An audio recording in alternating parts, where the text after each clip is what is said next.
ट्रेडिंगमध्ये एक गोष्ट 2.5 ते 3 वर्षानंतर शिकली आहे, ती म्हणजे जेव्हा पण आपला प्रॉफिट बनतो तेव्हा रोज नेक्स्ट डेला थोडे पैसे विड्रॉ करायला पाहिजे. कॅपिटल कमी ठेवायला पाहिजे, खूप जास्त कॅपिटल ठेवायला नाही पाहिजे.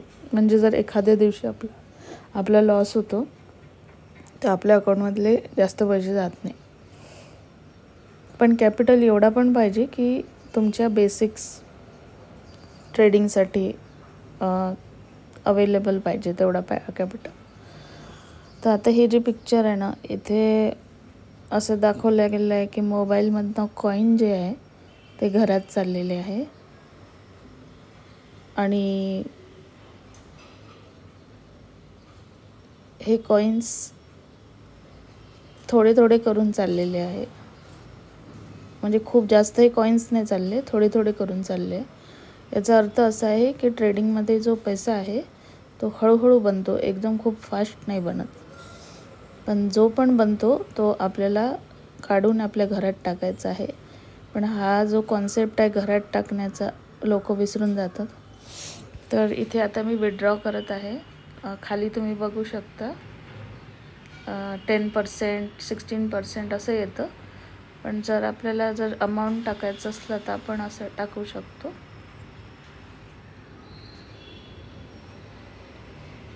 आता अमाऊंट टाकलेलं आहे. प्रोसीड टू नेक्स्ट जेव्हा आपण करतो,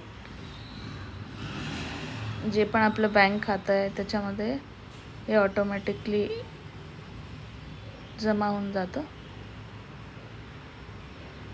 आणि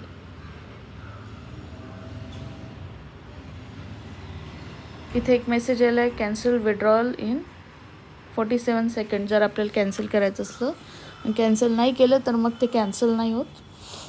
तर हे आपल्या अकाउंटमध्ये पैसे 2 ते 3 तासानंतर येतात. आधी जास्त वेळ लागत होता, आधी 24 घंटे लागत होता.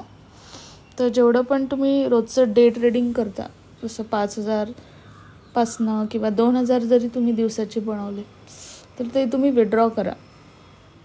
अकाउंटमध्ये जास्त पैसे ठेवू नका. आता 13 सेकंड राहिले.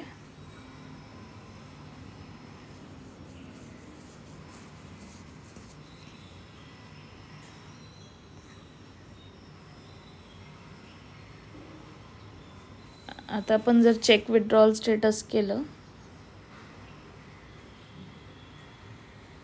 तर इथे दाखवत आहे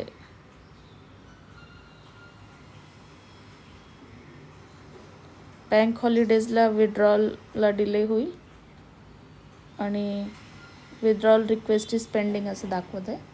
म्हणजे अजून प्रोसेस नाही झालेली आहे.